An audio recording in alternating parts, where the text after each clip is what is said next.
The calendar turns to November, which means for the college football season, there are teams that are fighting to get one of those 4 spots in the college football playoff. There are teams that are looking to hang on to their current positioning in the college football playoff race. There are teams that are looking to finish their season strong, make it to a decent bowl game, make it to a bowl game, and there are teams that are just looking to play spoiler. The possibilities are endless when college football hits November. Johnny Talk Sports into bringing my Week 10 college football predictions. But before I get to that, there is a new top 10 ranking. And tomorrow night will be the first college football playoff committee ranking. That is something to look forward to. So here's my top 10. Number 1, Georgia. Another dominant win over Florida. I think a good Florida team despite their record this season. Number 2, Ohio State. Big win over Penn State over the weekend. They have looked like one of the more dominant teams in college football. The team that could potentially be second in command to Georgia or Alabama as far as national championship favorites.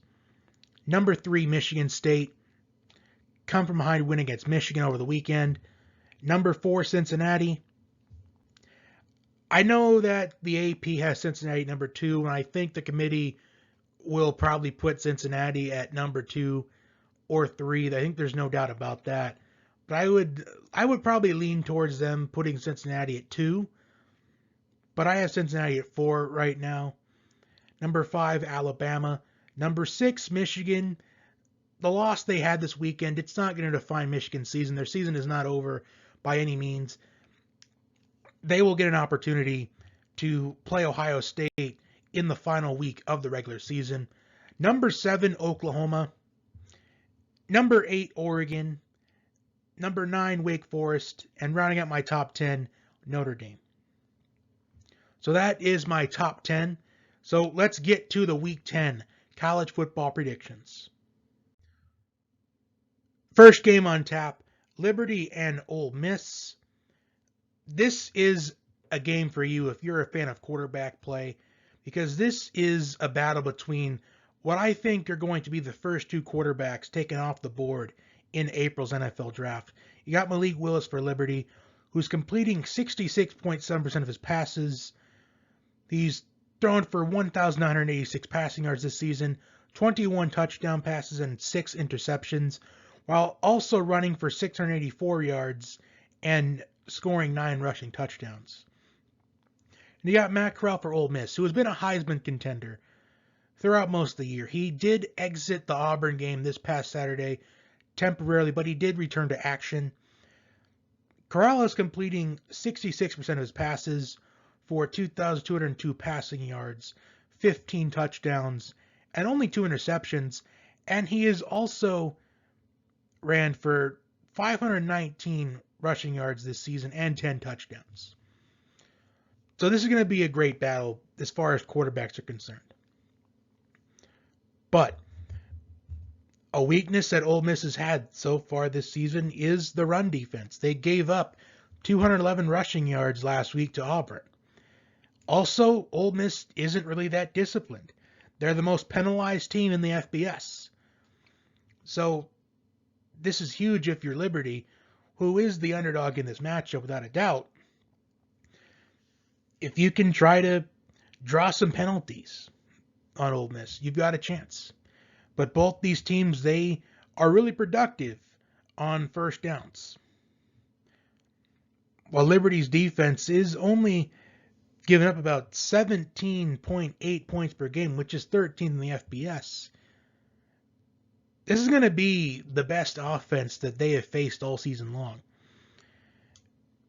And Malik Willis has led Liberty to scoring an average of 37.5 points per game, 16th in the FBS.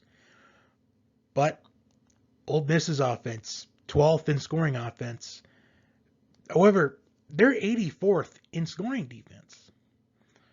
So if Liberty can run the football efficiently on this Ole Miss defense, there is a chance that they can pull off this upset. But I'm going to pick Ole Miss to win this game. I do think that Liberty has the potential to make this game close.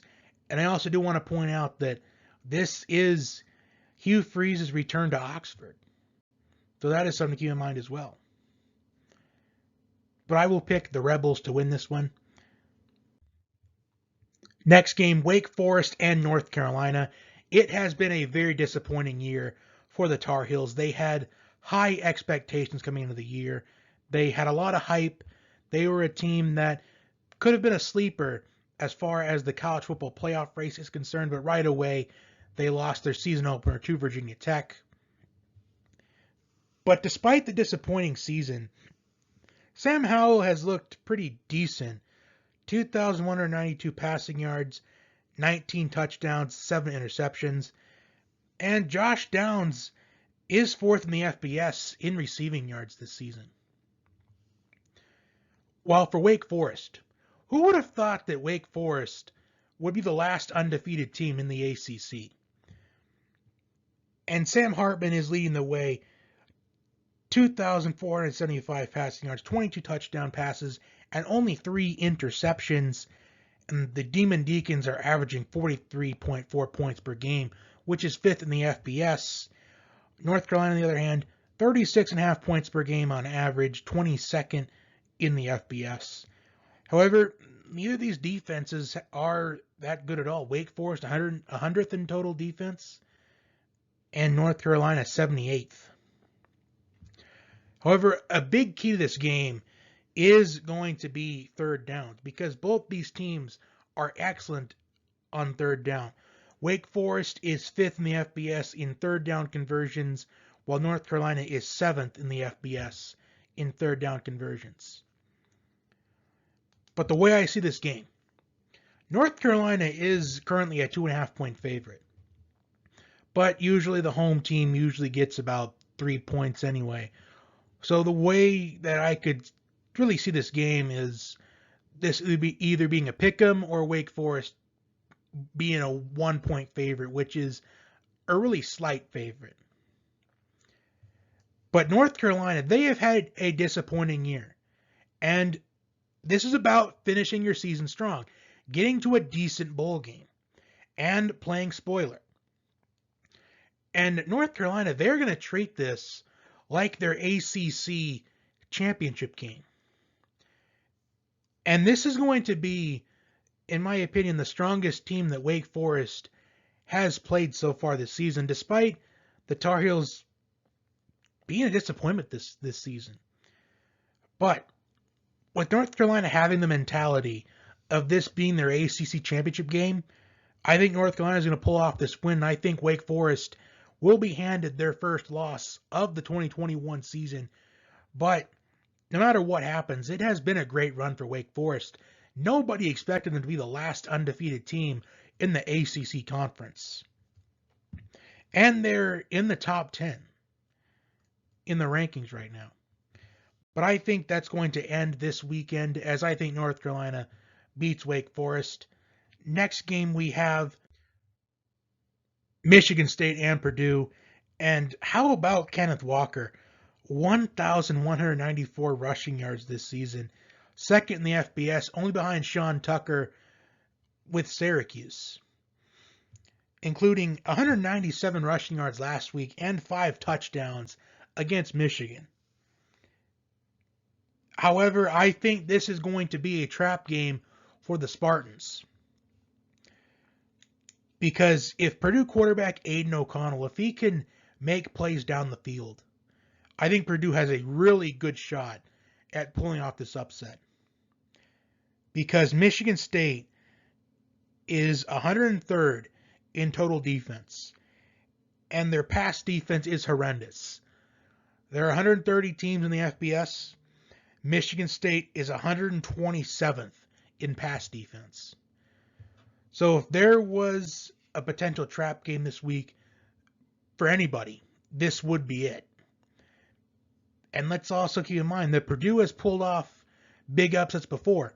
Even this season, Purdue went into Iowa and just absolutely dismantled the Hawkeyes. Can Purdue pull off an upset again? mean, their defense has only given up 17 points per game, which is 10th in the FBS. 17th in total defense. And if Purdue can win on first down, contain Kenneth Walker, because Purdue's first down defense is the 7th best in the FBS. And they are 16th in passing offense. So Aiden O'Connell makes plays like he did, makes big plays down the field, like he did against Iowa. This is a recipe for an upset. And I really want to predict this upset here, but I just think that Kenneth Walker is going to be too tough for Purdue's defense to stop. I think the Spartans are going to win this game. However, Purdue is going to make them earn it. Whatever the line is, at least pick Purdue to beat the spread, because I think that's essentially what's going to happen. Because we're in the month of November and anything can happen. But if they can contain Kenneth Walker, I think Purdue is going to pull off the upset, but I just think Kenneth Walker is going to be too tough to stop. Next, we have Oregon and Washington.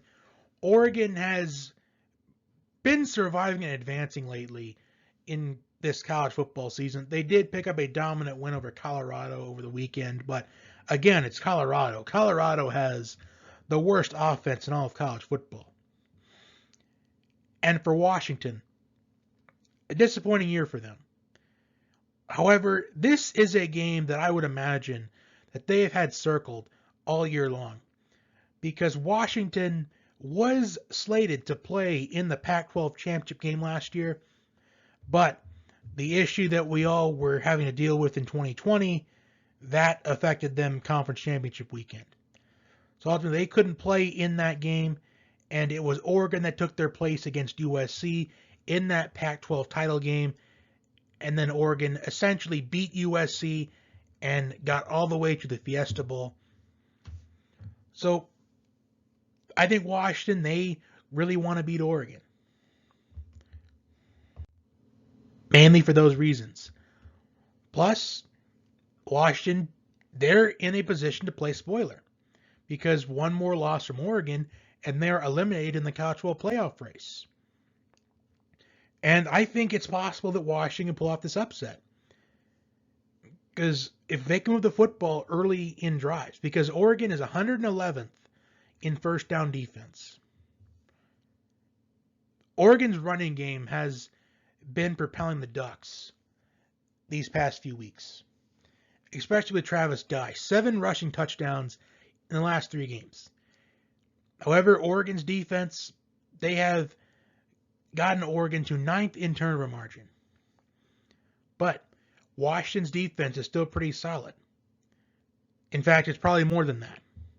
They're 25th in total defense, which includes having the best pass defense in the country. So I could see this being an upset as well, but I'm not necessarily going to pick this upset, but I'm just going to say that I won't be surprised if it happens. I think Oregon picks up the win, but I think it's going to be a hard-fought, earned win for the Ducks. I think this is going to be just another one of those games where they just survive and advance. But with the way Oregon's been playing lately, I would not be surprised if ultimately Washington pulled off the upset. Next game we have Oklahoma State and West Virginia. And despite West Virginia's record this season, I still think they're a much better team than that. Because of their 4 losses this season, 3 of those 4 losses have been by 6 points or less, including a 3-point loss to Oklahoma, who is in the top 10 right now. And really their only bad loss of the year has been to Baylor. And with the way Baylor has played this season, it's looking like not even a bad loss at all. Because Baylor has looked like a much different team since their loss to Oklahoma State a few weeks ago. And for Oklahoma State, Jaylen Warren, 850 rushing yards this season. And I have liked what I've seen out of Jaylen Warren. so far this season. And Spencer Sanders has been pretty night and day for the Cowboys under center. And I remember saying that West Virginia, they have one of the more underrated defenses in college football, but Oklahoma State, they can play defense as well. Oklahoma State is 7th in the FBS in total defense. And let's also not forget that West Virginia is coming off of a big win against Iowa State. And I do, however, think that Oklahoma State will win this game, but once again, trap game here for Oklahoma State. I would not be surprised if West Virginia pulled off another upset. An upset back-to-back weeks. I would not be surprised at that at all. But I do think that Oklahoma State, they do pick up the win and essentially keep their college football playoff hopes alive. Because if Oklahoma State wins out, I think they're going to have a big argument on why they should be one of those 4 teams. Next, we have Texas and Iowa State, and this is going to be a really exciting battle to watch the running backs. Bijan Robinson for Texas, 7th in rushing yards. Breece Hall for Iowa State, 5th in rushing yards. So we've got 2 of the top 7 in rushing yards going at it in this matchup. And I do think this game is going to come down to which team runs the football better. And here's why I think Iowa State is going to win this matchup. Texas is 114th in rushing defense. And they also have blown double-digit leads in each of their last 3 games. Despite Texas being 10th in scoring offense, Iowa State is 5th in total defense. And Iowa State, they have one of the best defense, if not the best defense, in the Big 12. And you got to think about the experience that Brock Purdy has. Because I think the experience of Brock Purdy, I think it comes down to quarterbacks how to make a play or 2 in that 4th quarter in crunch time. I think Brock Purdy is going to be more reliable, the more reliable quarterback in this matchup. And that's essentially why I think Iowa State will win this game. But I think it's going to come down to kind of like Texas and Baylor last week, whichever team ran the football the best. And Baylor ran the football better than Texas did last week, and I think it's going to be the same result here for the Longhorns. They're going to be outran in this game. I think Breece Hall is going to be the better runner in this game than Bijan Robinson. And that is essentially why I think the Cyclones will win this game. And last but not least, the game of the week, Auburn and Texas A&M. And believe it or not, there is still a lot for both these teams to still play for. Because I still think that both of these teams have a fighting chance of still getting to the college football playoff, depending on how the rest of the season were to play out. Also, this could potentially have a berth in the New Year's Six on the line. Now, a big issue with Bo Nix coming into the year was his performances in road games. And so far in road games this year, Bo Nix only completing 60.7% of his passes, 732 passing yards, and 3 touchdowns. But one stat that does matter, despite those other 3 stats not looking that good, only 1 interception in road games this season. So Bo Nix is still playing better on the road this season. While Zach Calzada, despite a huge confidence boost with A&M beating Alabama earlier on in the season, he's only completing 55.3% of his passes and 7 interceptions this season. And Calzada has thrown an interception in every game that he has started in. But despite that, here is how A&M has been winning games. they've been mainly getting carried by the running game in their last few games. Isaiah Spiller, 6.2 yards per carry. Devon Achane, 7.1 yards per carry. And also, Achane is averaging about 10.6 yards per catch. And also, Jalen Watermeyer, 14.1 yards per catch. Only 25 catches for Watermeyer this season. So he's going to have to be a big factor in this game for A&M to win. Because he's potentially one of, if not the biggest target in this A&M offense. And for him to only have 25 catches this season so far, he's got to get more involved in this offense. And Anaya Smith, Mr. Versatility, 11.2 yards per catch. Anaya Smith has also got to get involved in this game. Auburn is 25th in total offense this season, which would be a surprise considering Bo Nix is the quarterback under center. And Bo Nix has had his moments, whether positive or negative, throughout his college football career. Tank Bigsby had 140 rushing yards last week against Ole Miss. But A&M is 4th in scoring defense in college football, so they still have one of the better defenses in college football. But I do think that Auburn is going to pull off the upset. Because I still can't trust Zach Calzada despite A&M having that win over Alabama. And the fact that he's thrown at least one interception in all the games he started in, only completing 55.3% of his passes. If Auburn can contain the running game of Spiller and Achane, it's going to be a long afternoon for the Aggies. But if A&M wins this game, they're going to be carried by that running game. But I think Auburn picks up the win. So those are my Week 10 college football predictions. Like, share, and subscribe. And if there is a game that I did not predict here today that you would like a prediction for, leave it in the comments section and I will respond to you. And until next time, have a great day.